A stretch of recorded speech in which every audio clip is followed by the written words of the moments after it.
Hello, have you ever been to a spiritual retreat and what was your experience? I am currently in a self imposed spiritual retreat and I have chosen the best location ever. I am here in Amsterdam and everything is available. You, of course, have a Buddhist temple in the red light district. You just go through the red light district. You can look around the red light district, go to the Buddhist temple, and then you can go back. See, if you go back, then you're in the red light district. And the red light district has enhancing plant medicine.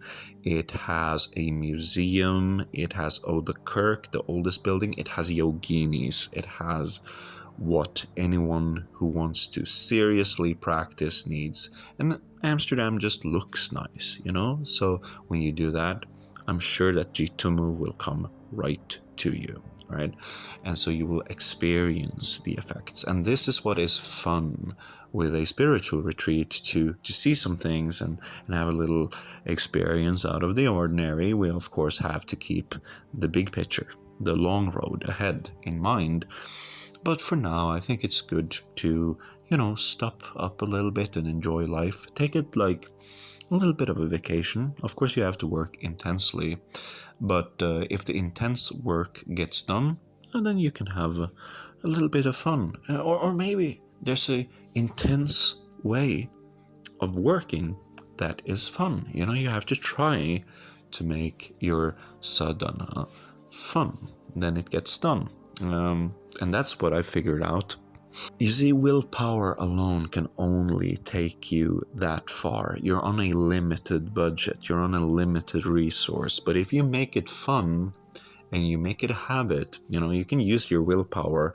But once that willpower is drained, what you will be left with every day is your habit that comes from what you thought was fun to do. What you felt was doable every day is what you're going to be doing every day. And that just makes sense, doesn't it? And so when you realize this view and you understand how this works, you kind of drop your shoulders a little bit, because you know how much you need to do, and you know when you're just throwing your money on a fire. And so it gets very easy to select for your right daily effort. Right now, it's very popular with the ayahuascas and the shrooms and the THCs and these kind of meditative substances that just puts you in a kind of energy. And then if you relax and you meditate, you can have a very interesting effect. Like right today, I did some tumo and I also snorted kanna, which is a plant, and the effects were very interesting, I would have to say. I got into this state of mind where I felt very in touch with my body. I was actually going to do clear light, but I just felt so in touch with my body that I felt that I had to use that energy to just feel me in that body. My body warm, this body holding me. And that's a song by Tool. It's called Parabola. It had that kind of vibe.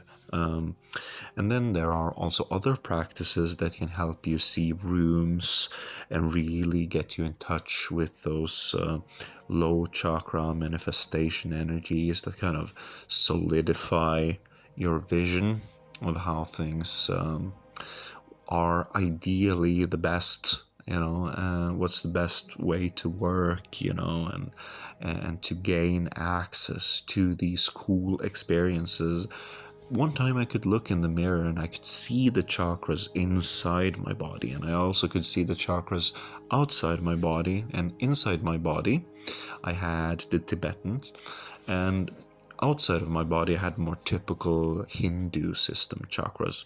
And then there's, of course, the option of cooperation. And that is very advanced. Many people don't do it. They find it nerve-wracking.